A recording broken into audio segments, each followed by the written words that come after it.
ಮುಖ್ಯಮಂತ್ರಿ ಡಿಕೆ ಶಿವಕುಮಾರ್ರಿಂದ ಸಂಪುಟ ವಿಸ್ತರಣೆ ಕಸರತ್ತು ಮುಂದುವರೆದಿದೆ. ಸಿಎಂ ಡಿಕೆ ಶಿವಕುಮಾರ್ ಸರ್ಕಾರದಲ್ಲಿ ಕಾನೂನು ಸಚಿವರು ಹಾಗೂ ಸ್ಪೀಕರ್ ಯಾರಾಗ್ತಾರೆ ಎನ್ನುವಂಥದ್ದು ಇನ್ನು ಸಸ್ಪೆನ್ಸ್ನಲ್ಲಿದೆ. ಸಂಪುಟದ ಜೊತೆಗೆ ಸ್ಪೀಕರ್ ಹಾಗೂ ಕಾನೂನು ಸಚಿವರ ಹುದ್ದೆಗಳ ಬಗ್ಗೆಯೂ ಸಿಎಂ ಚರ್ಚೆ ಮಾಡ್ತಾ ಇದ್ದು, ಕಾನೂನು ಸಚಿವರ ಹುದ್ದೆಗೆ ಶಾಸಕ ಪೊನ್ನಣ್ಣ ಹೆಸರು ಕೇಳಿ ಬರ್ತಾ ಇದೆ.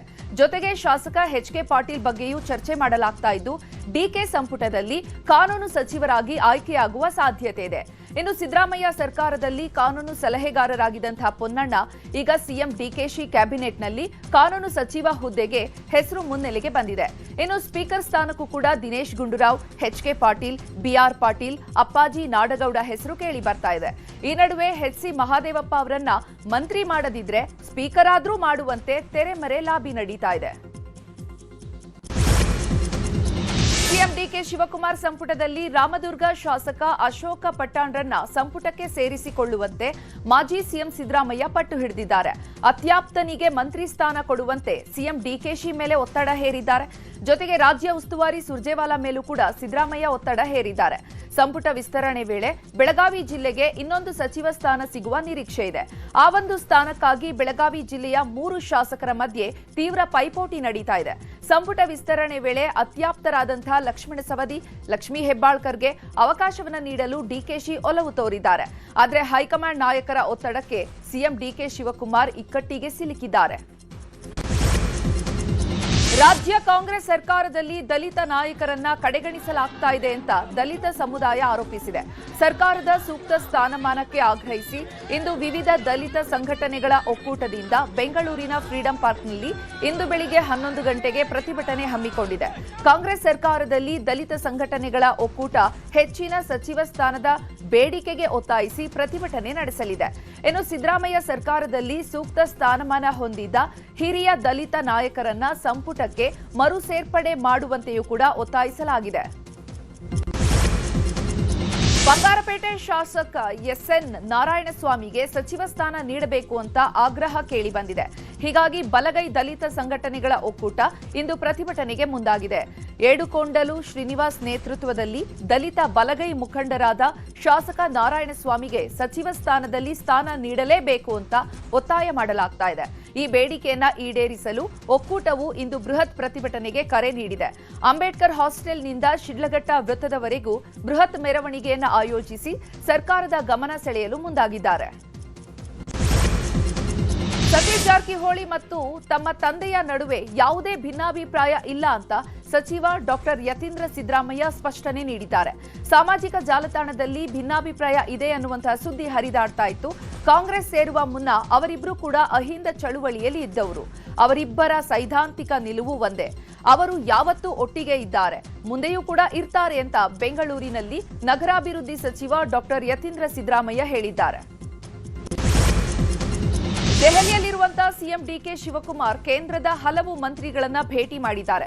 ಕೇಂದ್ರ ವಸತಿ ಮತ್ತು ನಗರಾಭಿವೃದ್ಧಿ ಸಚಿವ ಮನೋಹರ್ ಲಾಲ್ ಖಟ್ಟರ್ ಅವರನ್ನ ಭೇಟಿ ಮಾಡಿದ್ದಾರೆ.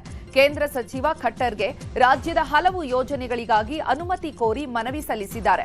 ಬೆಂಗಳೂರಿನ ಡಬಲ್ ಡೆಕ್ಕರ್ ಯೋಜನೆ, ಸಣ್ಣ ಬದಲಾವಣೆ ಮಾಡಿರುವಂತಹ ಮೆಟ್ರೋ 3ನೇ ಹಂತದ ಯೋಜನೆ, ಮೆಟ್ರೋ 2ನೇ ಹಂತದ ಪರಿಷ್ಕೃತ ಯೋಜನಾ ವೆಚ್ಚಕ್ಕೆ ಅನುಮತಿಯನ್ನು ಪಡೆಯುವಂಥದ್ದು ಮತ್ತು ಮೆಟ್ರೋ 3ನೇ ಹಂತಕ್ಕೆ ಅನುಮತಿ ಹಾಗೂ ಪ್ರಾದೇಶಿಕ ಕ್ಷಿಪ್ರ ರೈಲು ಸಾರಿಗೆ ವ್ಯವಸ್ಥೆಯ ಜಾರಿಗೆ ಮನವಿ ಮಾಡಿದ್ದಾರೆ.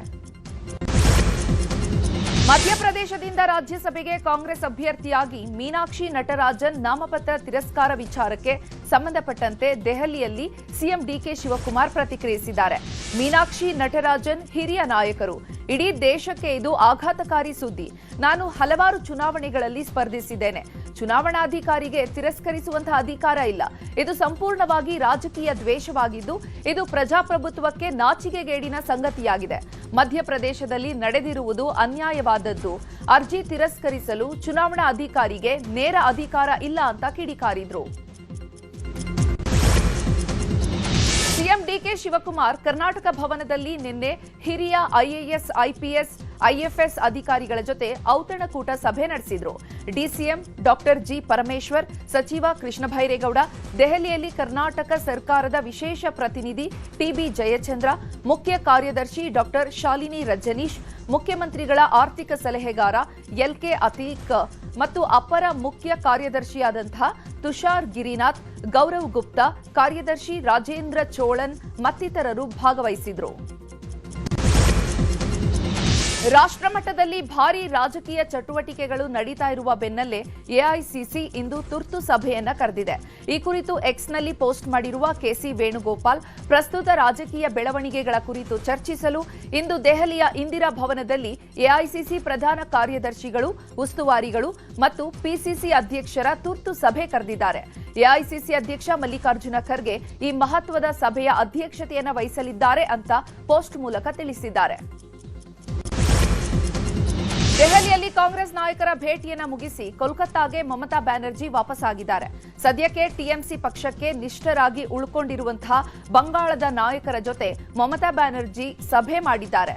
ಇನ್ನೊಂದು ಕಡೆ ಮಮತಾ ಬ್ಯಾನರ್ಜಿಯವರ ಟಿಎಂಸಿ ಪಕ್ಷ ಕಾಂಗ್ರೆಸ್ ಜೊತೆ ಇನ್ನೆರಡು ದಿನದಲ್ಲಿ ವಿಲೀನ ಆಗುವ ಸಾಧ್ಯತೆ ಇದೆ ಎನ್ನಲಾಗ್ತಾ ಇದೆ. ಇಡೀ ದೇಶಾದ್ಯಂತ ದೊಡ್ಡ ಚರ್ಚೆ ಆಗ್ತಾ ಇದೆ. ಬೆಂಗಳೂರಿನ ಕಸ ಸಂಗ್ರಹ ಮತ್ತು ವಿಲೇವಾರಿ ಟೆಂಡರ್ನಲ್ಲಿ ಭಾರೀ ಹಗರಣ ಆಗಿದೆ ಅನ್ನುವಂತಹ ವಿಪಕ್ಷ ನಾಯಕ ಆರ್ ಅಶೋಕ್ ಆರೋಪಕ್ಕೆ ಸಿಎಂ ಡಿಕೆ ಶಿವಕುಮಾರ್ ದೆಹಲಿಯಲ್ಲಿ ಮಾತನಾಡಿದ್ದಾರೆ. ಎಚ್ಡಿ ಕುಮಾರಸ್ವಾಮಿ ಕೂಡ ಹಿಂದೆ ಇದನ್ನೇ ಮಾತನಾಡಿದ್ರು. ಕಸದ್ದು ದುಡ್ಡು ಲಾಬಿ ಇದೆ, ದೊಡ್ಡದಾದಂತಹ ಲಾಬಿ ಇದೆ.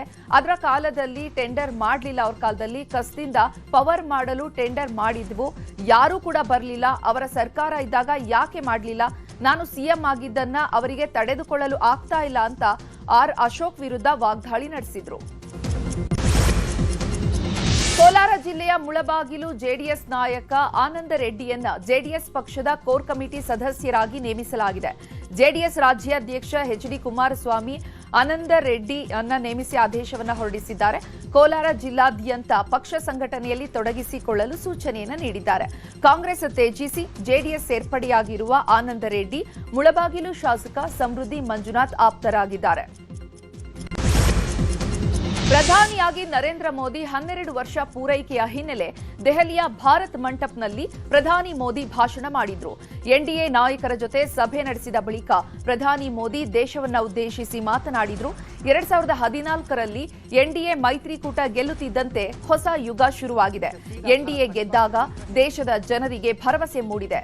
ರೈತರು, ಮಹಿಳೆಯರು, ಬಡವರ ಅಭಿವೃದ್ಧಿಯ ಗುರಿ, ಜನರ ಸೇವೆ ಮಾಡುವುದು ನನ್ನ ಉದ್ದೇಶ. ಬಡವರು, ಶ್ರಮಿಕರ ಅಭಿವೃದ್ಧಿಯೇ ಎನ್ಡಿಎ ಗುರಿ.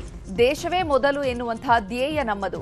2004ರಲ್ಲಿ ದೇಶವು ಭಾರೀ ಅಸ್ಥಿರತೆಯ ಸುಳಿಯಲ್ಲಿ ಇತ್ತು. ನಿರಂತರವಾಗಿ ಕಾಂಗ್ರೆಸ್ ದೇಶದ ಜನರ ಕತ್ತು ಹಿಸುಕಿದೆ. ಕಾಂಗ್ರೆಸ್ನಿಂದ ಬಹುಕೋಟಿ ಹಗರಣಗಳು ತಲೆದೂರಿದ್ದು, ಎನ್ಡಿಎ ಬಂದಾಗ ದೇಶದ ಭವಿಷ್ಯ ಮತ್ತೆ ಬದಲಾಯಿತು ಅಂತ ದೆಹಲಿಯ ಭಾರತ್ ಮಂಟಪ್ನಲ್ಲಿ ಪ್ರಧಾನಿ ಮೋದಿ ಕಾಂಗ್ರೆಸ್ ವಿರುದ್ಧ ವಾಗ್ದಾಳಿ ನಡೆಸಿದ್ರು. इस राजनीतिक यात्रा में अनेक उतार चढ़ाव देखते हुए एक दिन ये पड़ाव भी आएगा, मैंने कभी सोचा नहीं था. निर्वाचित प्रधानमंत्री के रूप में निरंतर सबसे लंबी अवधि तक सेवा करने का अवसर, इसे मैं अपना परम सौभाग्य मानता हूं. ಮೋದಿ ಪ್ರಧಾನಿಯಾಗಿ 12 ವರ್ಷ ಪೂರೈಕೆ ಹಿನ್ನೆಲೆ ಪ್ರಧಾನಿ ಮೋದಿಗೆ ಅಮೆರಿಕ ಅಧ್ಯಕ್ಷ ಟ್ರಂಪ್ ಅಭಿನಂದನೆ ತಿಳಿಸಿದ್ದಾರೆ. ಎಕ್ಸ್ನಲ್ಲಿ ಪೋಸ್ಟ್ ಮಾಡುವ ಮೂಲಕ ವಿಶ್ ಮಾಡಿದ್ದಾರೆ. ಮೋದಿ ಭಾರತದ ಅತ್ಯಂತ ದೀರ್ಘಾವಧಿಯ ಪ್ರಧಾನಿಯಾಗಿದ್ದು ಒಬ್ಬ ಬಲಿಷ್ಠ, ಮಹಾನ್ ಬುದ್ಧಿವಂತ ವ್ಯಕ್ತಿಯಾಗಿದ್ದಾರೆ. ಮುಂದೆ ಕೂಡ ಅವರಿಗೆ ಯಶಸ್ಸಿನ ದಾರಿಯಾಗಲಿದೆ ಅಂತ ಪ್ರಧಾನಿ ಮೋದಿಗೆ ಅಮೆರಿಕ ಅಧ್ಯಕ್ಷ ಟ್ರಂಪ್ ಅಭಿನಂದನೆ ಸಲ್ಲಿಸಿದ್ದಾರೆ. ಪ್ರಧಾನಿ ನರೇಂದ್ರ ಮೋದಿ ಆಡಳಿತಕ್ಕೆ 12 ವರ್ಷ ಪೂರ್ಣವಾದ ಹಿನ್ನೆಲೆಯಲ್ಲಿ ಬೆಳಗಾವಿಯಲ್ಲಿ ಪ್ರಧಾನಿ ಮೋದಿಗೆ ವಿಶೇಷ ಗೌರವ ಸಲ್ಲಿಸಲಾಗಿದೆ. ಬೆಳಗಾವಿ ದಕ್ಷಿಣ ಶಾಸಕ ಅಭಯ ಪಾಟೀಲ್ ನೇತೃತ್ವದಲ್ಲಿ ದಕ್ಷಿಣ ಕಾಶಿ ಕಪಿಲೇಶ್ವರ ದೇವಸ್ಥಾನದಲ್ಲಿ ಮಹಾದೀಪೋತ್ಸವ ಕಾರ್ಯಕ್ರಮ ನೆರವೇರಿದೆ. 12,000 ದೀಪಗಳ ಮಹಾದೀಪೋತ್ಸವ ಕಾರ್ಯಕ್ರಮವನ್ನು ಆಯೋಜನೆ ಮಾಡಲಾಗಿತ್ತು. ಇದೇ ವೇಳೆ ಕಪಿಲೇಶ್ವರ ಶಿವಲಿಂಗ ಮೂರ್ತಿಗೆ ಮಹಾರತಿ ವಿಶೇಷ ಪೂಜೆ ಸಲ್ಲಿಸಲಾಗಿದೆ. ಕಾರ್ಯಕ್ರಮದಲ್ಲಿ ನೂರಾರು ಬಿಜೆಪಿ ಕಾರ್ಯಕರ್ತರು, ಮಹಿಳೆಯರು ಭಾಗಿಯಾಗಿದ್ದರು. ರಾಜ್ಯದ ಬಹುತೇಕ ಕಡೆ ಮುಂಗಾರು ಮಳೆ ಕ್ಷೀಣಗೊಂಡಿದೆ. ಬಿತ್ತನೆ ಟೈಮ್ ಮುಗಿದಿದ್ರೂ ಕೂಡ ಸರಿಯಾದ ಮಳೆ ಆಗ್ತಾ ಇಲ್ಲ. ಜೂನ್ 2ನೇ ವಾರ ಭರ್ಜರಿ ಮಳೆಯಾಗಿ ಕೆರೆ, ಕಟ್ಟೆ, ಡ್ಯಾಂಗಳಿಗೆ ಒಂದಷ್ಟು ನೀರು ಬರಬೇಕಿತ್ತು. ಆದರೆ ಭಾರಿ ಮಳೆಯ ಸುಳಿವೇ ಇಲ್ಲ. ಹೀಗೆ ಆದ್ರೆ ಬೋರ್ವೆಲ್ ರೀಚಾರ್ಜ್ ಆಗಲ್ಲ, ಡ್ಯಾಂಗಳಿಗೆ ನೀರು ಬರಲ್ಲ, ರೈತರಿಗೆ ಕಷ್ಟವಾಗಲಿದೆ. ಬೇಸಿಗೆಗೆ ಭಾರೀ ಸಮಸ್ಯೆ ಉಂಟಾಗಲಿದೆ. ವಿದ್ಯುತ್ ಉತ್ಪಾದನೆಯೂ ಕೂಡ ಕಂಟಕವಾಗಲಿದೆ. ಇನ್ನು ದಕ್ಷಿಣ ಕನ್ನಡ ಜಿಲ್ಲೆಯಾದ್ಯಂತ ಭಾರೀ ಮಳೆಯಾಗ್ತಾ ಇದೆ. ಮುಂದಿನ 2 ದಿನಗಳ ಕಾಲ ಕರಾವಳಿ ಭಾಗದಲ್ಲಿ ಭಾರೀ ಮಳೆಯಾಗುವ ಸಾಧ್ಯತೆ ಇದೆ ಅಂತ ಹವಾಮಾನ ಇಲಾಖೆ ಈಗಾಗಲೇ ಸೂಚನೆ ನೀಡಿದೆ. ಸುಳ್ಯ, ಪುತ್ತೂರು, ಬಂಟ್ವಾಳ, ಬೆಳ್ತಂಗಡಿ, ಕಡಬ ಭಾಗದಲ್ಲಿ ಭಾರೀ ಮಳೆಯಾಗಿದೆ. ಮಳೆಯಿಂದಾಗಿ ಜಿಲ್ಲೆಯಲ್ಲಿ ಈವರೆಗೆ ಯಾವುದೇ ಅಹಿತಕರ ಘಟನೆ ನಡೆದಿಲ್ಲ. ಮುಂಜಾಗ್ರತಾ ಕ್ರಮವಾಗಿ ರಾಷ್ಟ್ರೀಯ ವಿಪತ್ತು ನಿರ್ವಹಣಾ ತಂಡವನ್ನ ಎಲ್ಲಾ ಪರಿಸ್ಥಿತಿಯನ್ನು ಎದುರಿಸಲು ಸನ್ನದ್ಧಗೊಳಿಸಲಾಗಿದೆ. ಬೆಳಗಾವಿ ಜಿಲ್ಲೆಯಲ್ಲಿ ಕಳೆದ ಕೆಲ ದಿನಗಳಿಂದ ಸುರಿದಂತಹ ಮಳೆಯಿಂದಾಗಿ ಹುಬ್ಬಳ್ಳಿ, ಧಾರವಾಡ, ಅವಳಿ ನಗರಕ್ಕೆ ಪೂರೈಸುವಂತಹ ನೀರು ಮಣ್ಣು ಮಿಶ್ರಿತವಾಗಿ ಪೂರೈಕೆಯಾಗ್ತಾ ಇದೆ. ಮಣ್ಣು ಮಿಶ್ರಿತ ನೀರು ಯಥೇಚ್ಛವಾಗಿ ಬರ್ತಾ ಇರೋದ್ರಿಂದ ಶುದ್ಧೀಕರಣ ಪ್ರಕ್ರಿಯೆಯಲ್ಲಿ ತೊಡಕಾಗಿದೆ. ಈ ಹಿನ್ನೆಲೆಯಲ್ಲಿ 2 ದಿನಗಳ ಕಾಲ ಮಣ್ಣು ಮಿಶ್ರಿತ ನೀರು ಸರಬರಾಜು ಆಗ್ತಾ ಇದ್ದು, 2-3 ದಿನಗಳ ಕಾಲ ಕಾಯಿಸಿ ಆರಿಸಿದಂತಹ ನೀರನ್ನೇ ಕುಡಿಯುವಂತೆ ಜನತೆಗೆ ಮಹಾನಗರ ಪಾಲಿಕೆ ಮನವಿ ಮಾಡಿದೆ. ಅಮೀನಾಭಾವ ಶುದ್ಧೀಕರಣ ಘಟಕಕ್ಕೆ ಪಾಲಿಕೆ ಮೇಯರ್ ಜ್ಯೋತಿ ಪಾಟೀಲ, ಉಪಮೇಯರ್ ಸಂತೋಷ್ ಚೌಹಾಣ್, ಆಯುಕ್ತರಾದ ರುದ್ರೇಶ್ ಘಾಳಿ ಮತ್ತಿತರರ ತಂಡ ಭೇಟಿ ನೀಡಿ ಪರಿಶೀಲನೆ ನಡೆಸಿದ್ದಾರೆ. ಚಾಮರಾಜನಗರದಲ್ಲಿ ಜೂಜಾಟದಲ್ಲಿ ತೊಡಗಿದ್ದ 2 ಪೊಲೀಸ್ ಸಿಬ್ಬಂದಿಯನ್ನ ಅಮಾನತು ಮಾಡಲಾಗಿದೆ. ಜಿಲ್ಲಾ ಸಶಸ್ತ್ರ ಮೀಸಲು ಪಡೆಯ ಎಆರ್ಎಸ್ಐ ನಾಗೇಶ್ ಮತ್ತು ಮಹಿಳಾ ಪೊಲೀಸ್ ಠಾಣೆಯ ಕಾನ್ಸ್ಟೇಬಲ್ ಮಲ್ಲಿಕಾರ್ಜುನ್ನನ್ನ ಜಿಲ್ಲಾ ಪೊಲೀಸ್ ವರಿಷ್ಠಾಧಿಕಾರಿ ಎಂ ಮುತ್ತುರಾಜು ಅಮಾನತು ಮಾಡಿ ಆದೇಶ ಹೊರಡಿಸಿದ್ದಾರೆ. ಈ 2 ಪೊಲೀಸರು ಹೋಟೆಲ್ವೊಂದರಲ್ಲಿ ಇತರರೊಂದಿಗೆ ಇಸ್ಪೀಟಾಟದಲ್ಲಿ ತೊಡಗಿದ್ದಾಗ ಪೊಲೀಸರು ದಾಳಿ ನಡೆಸಿದ್ರು, ಪರಾರಿಯಾಗಿದ್ರು. ಈ ಹಿನ್ನೆಲೆಯಲ್ಲಿ 2ರನ್ನ ಅಮಾನತು ಮಾಡಲಾಗಿದ್ದಾರೆ. ಐತಿಹಾಸಿಕ ಕ್ಷೇತ್ರ ಚಂದ್ರಗುತ್ತಿ ಶ್ರೀ ರೇಣುಕಾಂಬ ದೇವಸ್ಥಾನದ ಕಾಣಿಕೆ ಹುಂಡಿ ಎಣಿಕೆ ಕಾರ್ಯ ನಡೆದಿದೆ. ಕಳೆದ ಮಾರ್ಚ್ ತಿಂಗಳಿನಲ್ಲಿ ಒಟ್ಟು 14,20,755 ರೂಪಾಯಿ ಸಂಗ್ರಹ ಆಗಿತ್ತು. ಈ ಬಾರಿ ದೇವಸ್ಥಾನದ ಹುಂಡಿಯಲ್ಲಿ 33,90,580 ರೂಪಾಯಿ ಕಾಣಿಕೆ ಸಂಗ್ರಹ ಆಗಿದೆ. ಸಿಎಂ ಡಿಕೆ ಶಿವಕುಮಾರ್ ಮೊದಲ ಸಂಪುಟ ಸಭೆಯಲ್ಲಿ ಘೋಷಣೆ ಮಾಡಿದಂತೆ ಪ್ರತಿ ತಾಲೂಕಿನಲ್ಲಿ ರೌಡಿಗಳ ನಿಯಂತ್ರಣಕ್ಕೆ ವಿಶೇಷ ತಂಡ ರಚನೆಗೆ ಆದೇಶ ನೀಡಿದ್ರು. ಇದರ ಬೆನ್ನಲ್ಲೇ ಬಾಗಲಕೋಟೆ ಜಿಲ್ಲೆಯಲ್ಲಿ ರೌಡಿಸಂ ನಿಗ್ರಹ ದಳ ಕಾರ್ಯಾಚರಣೆ ಆರಂಭಿಸಿದೆ. ಜಿಲ್ಲೆಯ ವಿವಿಧ ಪೊಲೀಸ್ ಠಾಣಾ ವ್ಯಾಪ್ತಿಯಲ್ಲಿ ಸಿಪಿಐ, ಪಿಎಸ್ಐಗಳು ರೌಡಿಗಳ ಮನೆಗಳ ಮೇಲೆ ದಾಳಿ ಮಾಡಿದ್ದಾರೆ. ದಾಳಿಯ ವೇಳೆ ಮನೆಯಲ್ಲಿ ಶೋಧ ನಡೆಸಿ ಮಾರಕಾಸ್ತ್ರಗಳು, ಶಸ್ತ್ರಾಸ್ತ್ರಗಳು, ವೈಯಕ್ತಿಕ ದಾಖಲೆಗಳನ್ನು ಪರಿಶೀಲಿಸಿದ್ರು. ಈ ವೇಳೆ ಹಲವು ರೌಡಿಗಳ ಮನೆಯಲ್ಲಿ ಅಕ್ರಮವಾಗಿ ಇಟ್ಟಿದ್ದಂತಹ ಸಶಸ್ತ್ರಗಳು ಮತ್ತು ದಾಖಲೆಗಳು ಇಲ್ಲದಂತಹ ವಾಹನಗಳನ್ನು ವಶಕ್ಕೆ ಪಡೆದಿದ್ದಾರೆ. ಅಲ್ಲದೆ ಯಾವುದೇ ಅಪರಾಧ ಚಟುವಟಿಕೆಗಳಲ್ಲಿ ಭಾಗಿಯಾದರೆ ಕಠಿಣ ಕಾನೂನು ಕ್ರಮದ ಎಚ್ಚರಿಕೆ ನೀಡಿದ್ರು. ದಾವಣಗೆರೆಯಲ್ಲಿ 41 ವರ್ಷದ ಮಹಿಳೆ ಮೇಲೆ ಗ್ಯಾಂಗ್ ರೇಪ್ ಪ್ರಕರಣಕ್ಕೆ ಸಂಬಂಧಪಟ್ಟಂತೆ ಪೊಲೀಸರಿಂದ ತೀವ್ರ ತನಿಖೆ ಆಗ್ತಾ ಇದೆ. ಪ್ರಕರಣದ 9 ಆರೋಪಿಗಳಿಗೆ ಕೋರ್ಟ್ 14 ದಿನಗಳ ನ್ಯಾಯಾಂಗ ಬಂಧನಕ್ಕೆ ನೀಡಿ ಆದೇಶಿಸಿದೆ. ದಾವಣಗೆರೆಯ ಜಿಲ್ಲಾ ಸೆಷನ್ಸ್ ನ್ಯಾಯಾಲಯ ಆದೇಶವನ್ನು ಹೊರಡಿಸಿದೆ. ದರ್ಶನ್ ಪತ್ನಿ ವಿಜಯಲಕ್ಷ್ಮಿಗೆ ಸೋಷಿಯಲ್ ಮೀಡಿಯಾದಲ್ಲಿ ಕಿಡಿಗೇಡಿಗಳು ಮತ್ತೆ ಅಶ್ಲೀಲ ಕಾಮೆಂಟ್ ಮಾಡಿ ಕಿರುಕುಳ ನೀಡ್ತಾ ಇದ್ದಾರೆ. ಈ ಬಗ್ಗೆ ವಿಜಯಲಕ್ಷ್ಮಿ ಪೊಲೀಸರ ಗಮನಕ್ಕೆ ತಂದಿದ್ದಾರೆ. ಕಿಡಿಗೇಡಿಗಳು ಜಲಗಾರ ಯೂನಿವರ್ಸಿಟಿ ಹೆಸರಿನ ನಕಲಿ ಖಾತೆಯನ್ನು ತೆರೆದು ಅಶ್ಲೀಲ ಪದಗಳಿಂದ ನಿಂದಿಸಿದ್ದಾರೆ.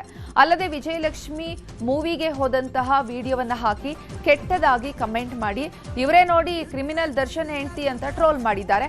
ಈ ರೀತಿ ಟ್ರೋಲ್ಗೆ ಬೇಸತ್ತಂತಹ ವಿಜಯಲಕ್ಷ್ಮಿ ಕಿಡಿಗೇಡಿಗಳ ವಿರುದ್ಧ ಪೊಲೀಸರಿಗೆ ದೂರು ನೀಡಿದ್ದಾರೆ. ಇನ್ನು ಚಿತ್ರದುರ್ಗ ರೇಣುಕಾಸ್ವಾಮಿ ಕೊಲೆ ಪ್ರಕರಣದ 5 ಆರೋಪಿಗಳಿಗೆ ಬಿಗ್ ರಿಲೀಫ್ ಸಿಕ್ಕಿದೆ.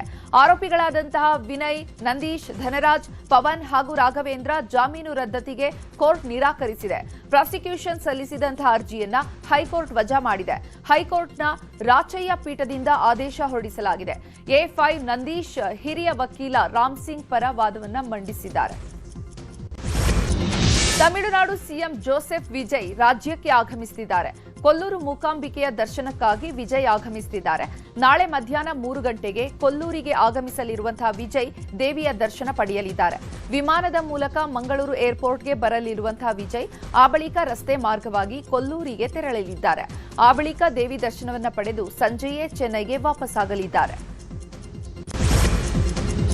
ಜೂನ್ 21ರಂದು ಮೈಸೂರು ಅರಮನೆ ಆವರಣದಲ್ಲಿ 12ನೇ ಅಂತಾರಾಷ್ಟ್ರೀಯ ಯೋಗ ದಿನಾಚರಣೆ ಆಚರಿಸಲಾಗುವುದು ಅಂತ ಅಪರ ಜಿಲ್ಲಾಧಿಕಾರಿ ಐಶ್ವರ್ಯ ಆರ್ ತಿಳಿಸಿದ್ದಾರೆ.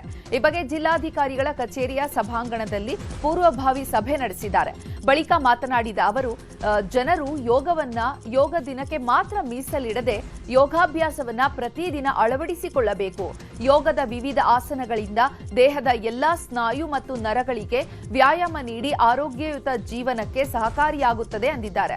ಜೂನ್ 21ರಂದು ಬೆಳಿಗ್ಗೆ 6ರಿಂದ 8 ಗಂಟೆವರೆಗೆ ವಿವಿಧ ಆಸನಗಳನ್ನು ಪ್ರದರ್ಶಿಸಲಾಗುವುದು. ಜಿಲ್ಲೆಯ ವಿವಿಧ ಯೋಗ ಸಂಸ್ಥೆಗಳು ಹೆಚ್ಚಿನ ಸಂಖ್ಯೆಯಲ್ಲಿ ಭಾಗವಹಿಸಿ ಕಾರ್ಯಕ್ರಮವನ್ನು ಯಶಸ್ವಿಗೊಳಿಸಬೇಕು ಅಂತ ಮನವಿ ಮಾಡಿದ್ದಾರೆ. ಇದೇ ವೇಳೆ ಯೋಗ ದಿನಾಚರಣೆಯ ಪೋಸ್ಟರ್ ಬಿಡುಗಡೆ ಮಾಡಲಾಯಿತು. ತನ್ನ ಅಪಾಚೆ ಹೆಲಿಕಾಪ್ಟರ್ ಒಡೆದುರುಳಿಸಿದ್ದಕ್ಕೆ ಅಮೆರಿಕ ಇರಾನ್ ಮೇಲೆ ದಾಳಿ ಮಾಡಿದೆ. ಇರಾನ್ ಕೂಡ ಮಧ್ಯಪ್ರಾಚ್ಯದ ಅಮೆರಿಕ ಸ್ನೇಹಿ ದೇಶಗಳ ಮೇಲೆ ಪ್ರತಿ ದಾಳಿ ಮಾಡಿದೆ. ಪಶ್ಚಿಮ ಏಷ್ಯಾದಲ್ಲಿ ಶಾಂತಿ ಕ್ರಾಂತಿ ಸ್ಥಾಪನೆ ಕುರಿತು ಪ್ರಯತ್ನಗಳಿಗೆ ಹಿನ್ನಡೆಯಾಗುವಂತಹ ಆತಂಕ ಮನೆ ಮಾಡಿದೆ. ತನ್ನ ಅಪಾಚೆ ಹೆಲಿಕಾಪ್ಟರ್ ಪತನಗೊಂಡಿದ್ದು ಇದಕ್ಕೆ ಇರಾನ್ ನಡೆಸಿದ ದಾಳಿಯೇ ಕಾರಣ ಅಂತ ಅಮೆರಿಕ ದೂರಿದೆ. ಇರಾನ್ನ ಹಲವು ಪ್ರದೇಶಗಳ ಮೇಲೆ ವಾಯು ದಾಳಿ ನಡೆಸಿದೆ. ಸಂಘರ್ಷ ಮತ್ತೆ ಉಲ್ಬಣಗೊಂಡಂತಹ ಬೆನ್ನಲ್ಲೇ ಅಂತಾರಾಷ್ಟ್ರೀಯ ಮಾರುಕಟ್ಟೆಯಲ್ಲಿ ಬ್ರೆಂಟ್ ಕಚ್ಚಾ ತೈಲ ಬೆಲೆಯಲ್ಲೂ ಏರಿಕೆ ಕಂಡುಬಂದಿದೆ. ಸ್ಯಾಂಡಲ್ವುಡ್ನ ಚಾಲೆಂಜಿಂಗ್ ಸ್ಟಾರ್ ದರ್ಶನ್ ರೇಣುಕಾಸ್ವಾಮಿ ಕೊಲೆ ಕೇಸಲ್ಲಿ ಅಂಧರಾಗಿ ಇವತ್ತಿಗೆ 2 ವರ್ಷ ಆಗಿದೆ. 2024 ಜೂನ್ 9ರಂದು ಸುಮನಹಳ್ಳಿ ರಾಜಕಾಲುವೆ ಬಳಿ ಚಿತ್ರದುರ್ಗದ ರೇಣುಕಾಸ್ವಾಮಿ ಶವ ಪತ್ತೆಯಾಗಿತ್ತು. ಬಳಿಕ 2024ರ ಜೂನ್ 11ರಂದು ಮೈಸೂರಿನ ಹೋಟೆಲ್ನಲ್ಲಿ ಇರುವಾಗಲೇ ದರ್ಶನ್ರನ್ನ ಅರೆಸ್ಟ್ ಮಾಡಲಾಗಿತ್ತು. ಬಳಿಕ ಪ್ರಕರಣದಲ್ಲಿ ಪವಿತ್ರ ಗೌಡ ಸೇರಿದಂತೆ ಬರೋಬ್ಬರಿ 17 ಮಂದಿ ಅರೆಸ್ಟ್ ಆಗಿದ್ರು. ಸದ್ಯ ಜಾಮೀನು ನಿರಾಕರಣೆ ಮಾಡಿದಂತಹ ಸುಪ್ರೀಂ ಕೋರ್ಟ್ 1 ವರ್ಷದವರೆಗೆ ಅರ್ಜಿ ಹಾಕದಂತೆ ಸೂಚನೆಯನ್ನು ನೀಡಿದೆ. 1 ವರ್ಷದಲ್ಲಿ ಪ್ರತಿದಿನ ಕೇಸ್ನ ವಿಚಾರಣೆ ನಡೆಸಬೇಕು ಅಂತ ಸುಪ್ರೀಂ ಕೋರ್ಟ್ ಆದೇಶ ನೀಡಿದೆ. ಹೀಗಾಗಿ 2027ರ ಮೇ ತಿಂಗಳವರೆಗೂ ಕೂಡ ದರ್ಶನ್ ಗ್ಯಾಂಗ್ ಜೈಲಲ್ಲೇ ಕಾಲ ಕಳೆಯಬೇಕಿದೆ.